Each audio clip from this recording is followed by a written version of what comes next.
Five keys on the beat. Hello! Alors aujourd'hui je reviens avec une nouvelle vidéo. Euh, Au moment où je me décide à allumer la caméra et filmer cette vidéo, je sais pas encore si un jour je la sortirai sur YouTube ou pas, ou ce que j'en ferai. Euh, mais voilà, en tout cas j'ai envie de vous parler de ce que j'ai traversé en ce début d'année. De ce que j'ai traversé en ce début d'année.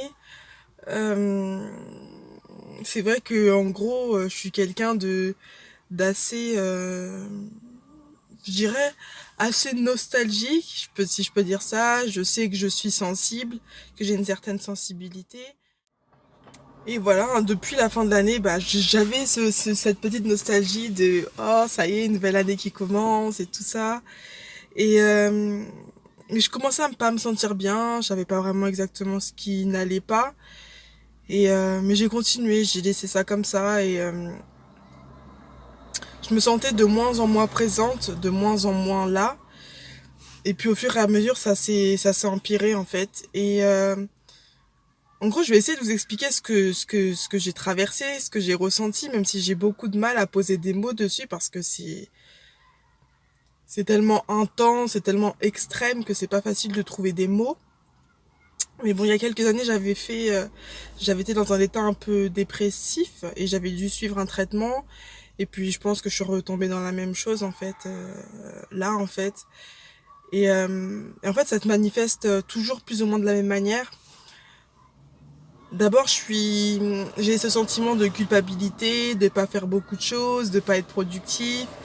Du coup, je stresse pas mal, je suis assez angoissée. Et puis, après, j'ai ce truc où j'ai l'impression que le temps passe tellement vite que j'ai même pas l'impression de réellement être consciente dans le monde dans lequel je vis, en fait. J'ai l'impression d'être là sans être là. Je peux être dans un endroit, un lieu, parler à des gens, mais je suis à moitié consciente d'être là, en fait. Et en fait, c'est un sentiment qui fait extrêmement peur parce que tu te dis, mais est-ce que t'es dans un rêve? Est-ce que tu vas mourir? Est-ce que si tu meurs, est-ce que tu t'en rendras compte? Est-ce que même t'es pas déjà mort? Franchement, c'est vraiment, c'est vraiment bizarre, en fait. Et, euh, et du coup, bah, j'avais ce sentiment-là et j'avais la force de rien, j'étais motivée en rien. J'allais même plus à l'église, j'arrivais même plus à prier, j'arrivais même plus à ouvrir ma Bible, j'arrivais plus vraiment à aller vers les autres. Je sais que même Mimolette, j'avais du mal à décrocher quand elle m'appelait, j'avais du mal à répondre aux messages. Et franchement, c'était vraiment dur parce que bah, d'un côté, j'avais envie, mais d'un côté, j'y arrivais pas, en fait, j'y arrivais pas. Et je me sentais plus ou moins bien quand j'étais avec ma famille, et c'est tout, c'était tout ce qu'il me fallait, en fait. Et, euh, et en fait, je sentais que je commençais à sombrer, en fait. Et, euh, et ce qui est d'autant plus compliqué dans ces moments-là, c'est que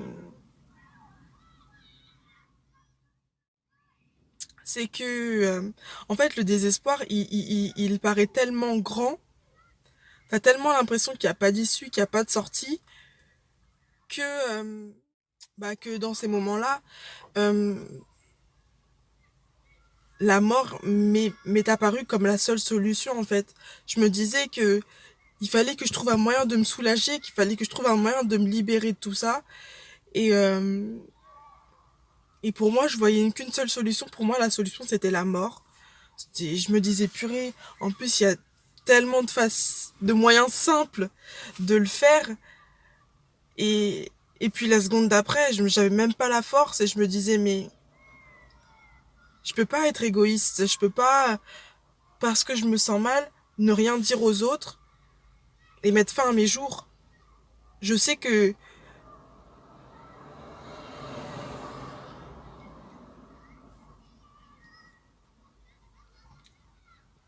je sais que ma famille euh, je sais que ma famille serait dévastée par ça, mes amis, et je peux pas leur faire ça, je peux pas leur faire ça. Et, euh, et que c'est vrai que c'était très compliqué. Et, euh, et, euh, Et c'est vrai que dans ces moments-là, bah, j'avais les larmes faciles, franchement, j'avais goût à rien, j'arrivais, je me couchais tard, je me levais tard, je travaillais pas, enfin, mes cours, je révisais pas, enfin, je faisais rien, enfin, franchement, je me laissais carrément à l'abandon, quoi. Mais quand il y avait les gens, je faisais semblant que tout allait bien.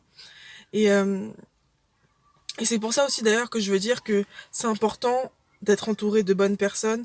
C'est important, même sur les réseaux sociaux, d'être entouré de bonnes personnes, d'avoir des publications de personnes qui vont t'apporter, des personnes qui sont sensées, des personnes qui croient en Dieu, des personnes qui vont pouvoir te motiver quand ça va pas. Et moi, c'est ce qui m'est arrivé, c'est que bah du coup, euh, il y a un ami, Jeff, avec qui on a fait des vidéos avec Mola, qui a posté un post et qui a dit que bah même si c'est difficile, je sais plus vraiment comment il était le post, et même si c'est pas facile, bah qu'il faut trouver la force de demander de l'aide quand on a besoin d'aide. Et je sais que j'avais besoin d'aide. C'était encore difficile parce que j'avais l'impression que demander de l'aide, c'était montrer ma vulnérabilité, montrer ma faiblesse à un homme, à une personne, à un être humain.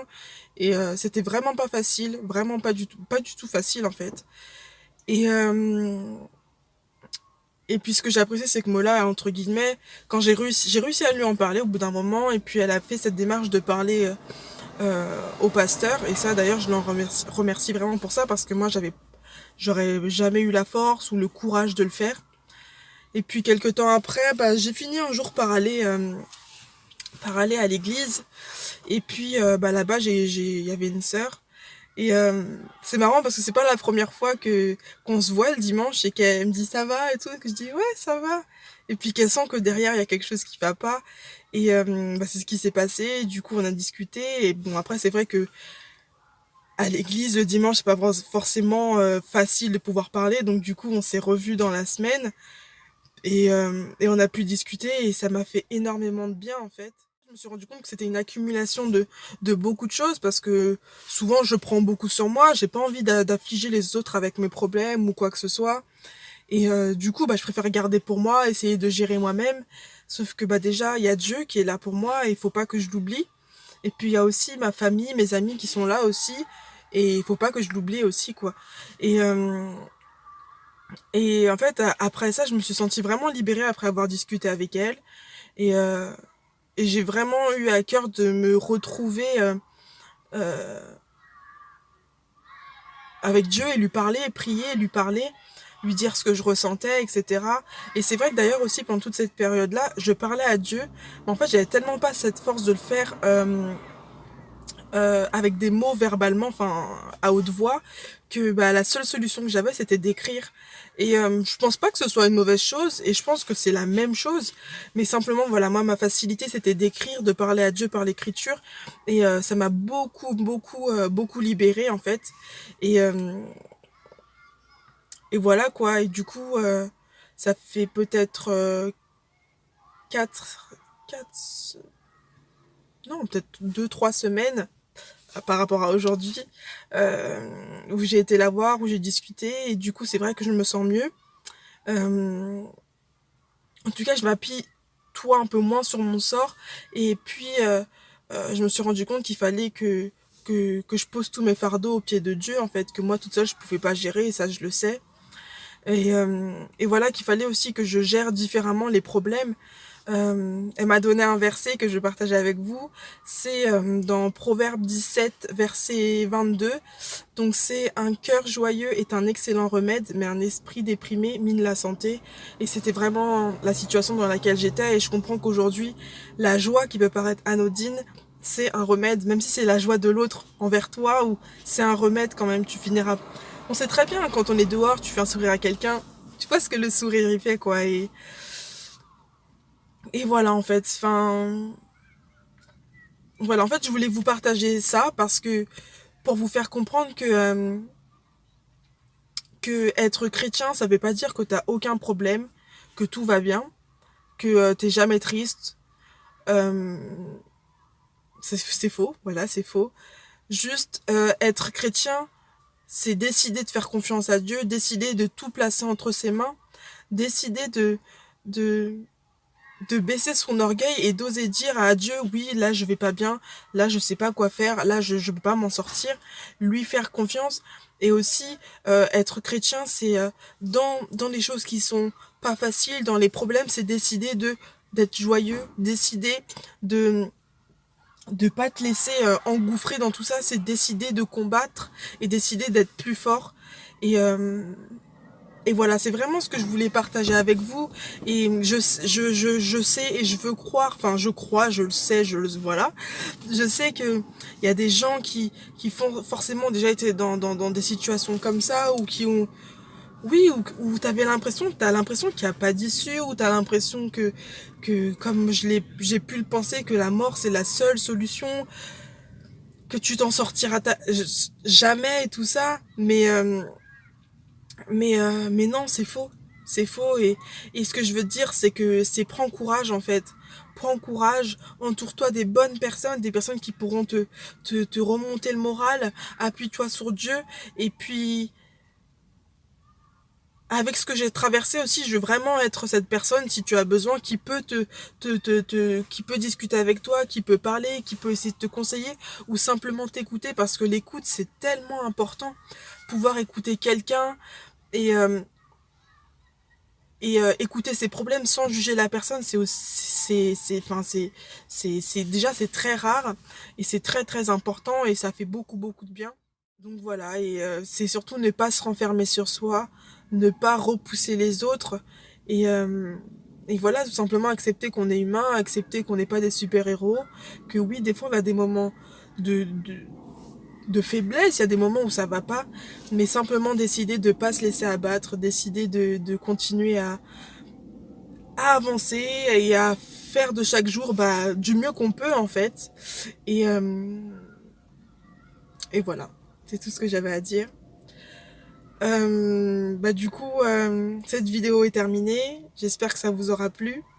Là encore, je sais pas si je finirai par la poster, mais voilà, j'espère que cette vidéo vous aura plu.